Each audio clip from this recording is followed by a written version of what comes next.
Hey, how's it going, everyone? This is Dr. Siva here. And today I wanted to go through my preoperative algorithm for shoulder replacement. So, again, I'm one of the few robotic utilizers for the Mako shoulder replacement in the Simi Valley and Thousand Oaks area. And patients often come to me and say, well, the robot's really doing all the work. And that is true that the robot is helping in surgery and making all the cuts in the right locations or exactly where we plan it. But all of that work that we do intraoperatively happens first preoperatively in our plan. And so my job is to preoperatively plan the implants so that the robot helps me put the implants exactly where we want them to go. So this is the preoperative templating software I utilize. It's called the Blueprint software. So what we're looking at here is a real life 3D reconstruction of one of my patients. And I figured I want to go ahead and just give people a behind the scenes look at what work is done preoperatively so that we can have a successful intraoperative experience and a good postoperative outcome. So what you're seeing here, I'm cycling through a 3D reconstruction of one of my patients. So a little bit of a background on this patient. It's a 74-year-old female who has a history of a failed rotator cuff surgery with another surgeon. She presented to me for a second opinion with 2 years of pain after her rotator cuff surgery. MRI demonstrated a re-tear of her rotator cuff, and she has advanced Goutallier findings suggestive of an irreparable tear. So this is a 3D reconstruction of this patient. And really the benefit of the blueprint preoperative planning is that we're able to plan the implant exactly where we want to go. And so you can see here where my cursor is, there is a axial cut of her CT scan. You can see, well, there are two metal anchors here from the prior rotator cuff repair. This is a coronal cut, so this is where we look at the shoulder from front to back. Again, the ball or humerus here, the socket or glenoid here. And so we can cycle through these images here. And again, we see those two previously placed metallic anchors. Um, the first thing we look at is how much retroversion this patient has, and retroversion means where the wear of the glenoid is more directed posteriorly, so it'll almost be like a slope posteriorly. This particular patient has a pretty neutral glenoid retroversion. The preoperative planning does show us that she has about 1 degree of glenoid retroversion. So I would agree with that. That's probably a pretty accurate angle. The second thing I look for is how big a patient's glenoid vault is. So that basically means how much room we have to place the implants into the patient. And so on this particular axial cut, I see that the patient does have a good bone stock, and I don't really anticipate any intraoperative challenges. There are custom implants that we can create for patients who have a smaller bone stock or in a prior failed shoulder replacement surgery where bone stock is compromised. We can create custom implants to match the patient's anatomy. So again, going back to this 3D reconstruction here, I'm going to remove the humeral head here, and that way we can focus first on the glenoid, which is the first point that we preoperatively plan. And so we can see this is the glenoid face. It's a pear-shaped structure, and this is the coracoid process in the front, and then the acromion in the back. So this allows me to really look at the pear and see, what this patient's anatomy is. This patient's anatomy is very standard, and I don't anticipate any big problems.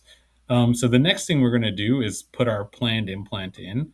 I've already taken the liberty to do that, and so I'm going to put that in there.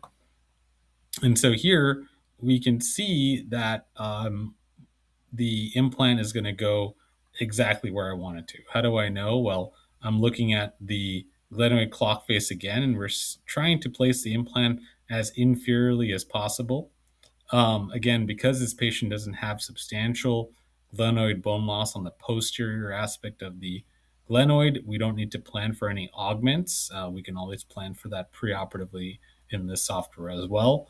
I cycle through the axial cuts, and here I can see that the glenoid is perfectly matching my implant. I can see that the glenoid boss is going to be well within the patient's bone stock, so I'm not worried about any bone loss issues here. Similar thing here, we're looking for a neutral tilt, or for um, the glenosphere, which is the implant itself, to be in line with the glenoid. It's not tilting up or down. And then the last thing we're looking for is the patient's seating here. And so seating suggests how much of the implant is actually attached to the bone. And so for this person, we have 98% contact, which is perfect for this patient's anatomy and for the glenoid placement. So this gives us a good idea. Typically, I do perform a 36 millimeter uh, glenosphere size for women. So this patient will be good. We can go down to a 33 if we wanted to, but typically I do a 36 millimeter glenosphere. 39 and 42 millimeters are more for larger males. So next we move on to our humerus here. And so again, I will remove the implant so that we can see the patient's original anatomy. And so here we can see that this is the patient's original glenoid, and now we've removed the patient's humeral head, and so the implant is already placed in there. It looks like it's having a little bit of a technical difficulty. There we go. So you can see, again, a reverse shoulder replacement, the ball becomes a socket and the socket becomes a ball. And so I think this is a well-placed humeral component. I'll cycle through the coronal cuts here. The humeral component is a lot more of an intraoperative decision. Really, it's the glenoid that we're really preparing for, and that's the part of the shoulder replacement that the Mako robotic really, helps us with, to get the right position of the implants exactly how we plan it preoperatively. And so the last thing we do is take a look at the ball and the socket together. So if we look at this joint view here, um, we can see the arc of motion of the planned implants.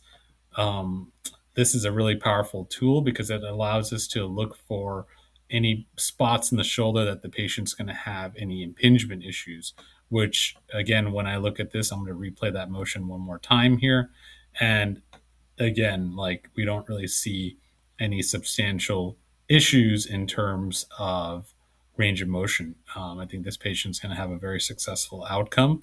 Again, I use this example to be a good example of what Blueprint can provide.